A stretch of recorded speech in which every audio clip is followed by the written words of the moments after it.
बिस्मिल्लाहिर्रहमानिर्रहीम। अस्सलाम वालेकुम स्टूडेंट। क्लास 8 जियोग्राफी सब्जेक्ट और पेज नंबर 45 है।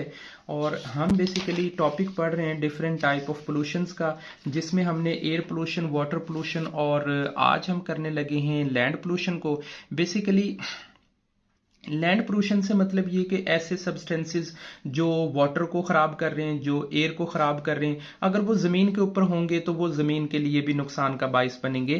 तफसील हम यहाँ से शुरू करते हैं कि land pollution occurs when the waste and the rubbish is not disposed off properly, कि जब कूड़ा करकट सही तरीके से डिस्पोज ऑफ नहीं ना होता तो ये लैंड पोल्यूशन का बाइस बनता है। Every day thousand of kilometers of the rubbish are the produce in the household and the industries के हर रोज हर गुजरते दिन के साथ ना हजारों किलोग्राम जो रबिश, ये कूड़ा क्रिकेट और ये वेस्टेज होता है ना, ये इंडस्ट्रीज और हाउस होल्ड से निकल रहा होता है। It many places around the world के ये दुनिया के तकरीबन हर हिस्से के अंदर ये ऐसा होता है। Proper rubbish collection of disposable system are not present, के मोस्ट ऑफ द एरियाज के अंदर ना ये जो डिस्पोजेबल सिस्टम होता है इस कूड़ा करकट को किनारे लगाने का, ये जो रबिश कलेक्शन हो रही होती है, ये अवेलेबल नहीं होता।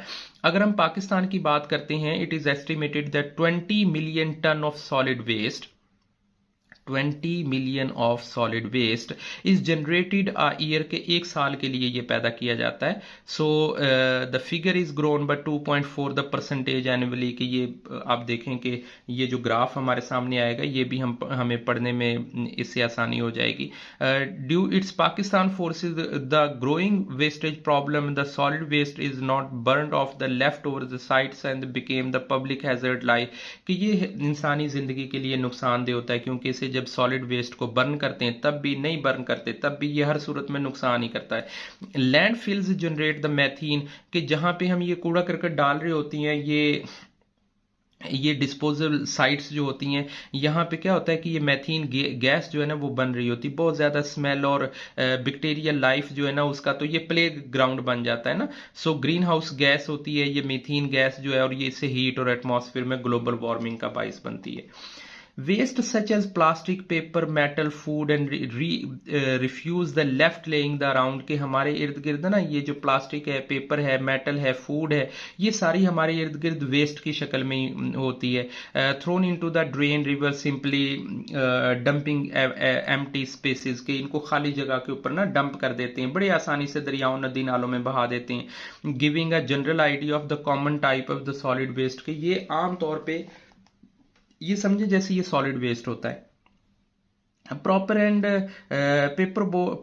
paper and paperboard make up the majority of waste, followed by the yard of the waste. In fact, the some rubbish and produced, such as some countries having the difficulty rid of the enormous amount of the rubbish, के ये बहुत से मुल्कों के अंदर तो ये बहुत ज्यादा जो है ना enormous amount जो है, ये बहुत बड़ी अमाउंट के अंदर ये कूड़ा करकट जमा हो रहा था ना, तो ये एक बहुत बड़ी डिफिकल्टी है और इससे आजादी हासिल करना होगी, इससे छुटकारा पाना होगा।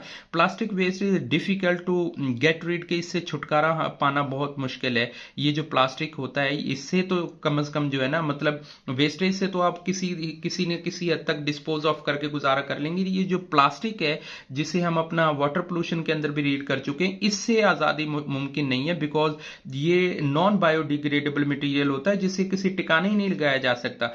It remain without breaking down the long time, ये बड़े लंबे अरसे तक कायम रहता है। और माइनिंग साइट, जहां पे माइनिंग्स हो रही होती है, जहां पे नेचुरल एलिमेंट्स को निकाला जा रहा होता है। Land pollution occurs on the waste of the materials, के वो जो मटेरियल्स हैं जब वो जाया हो रहे होते हैं तो वहां से भी ये जो लैंड पोल्यूशन है वो सामने आ रही होती है। Left behind after the valuable minerals and the extracted, कि जहां से ये निकाले जाते हैं वहां से भी लैंड पोल्यूशन का बाइस बनती है।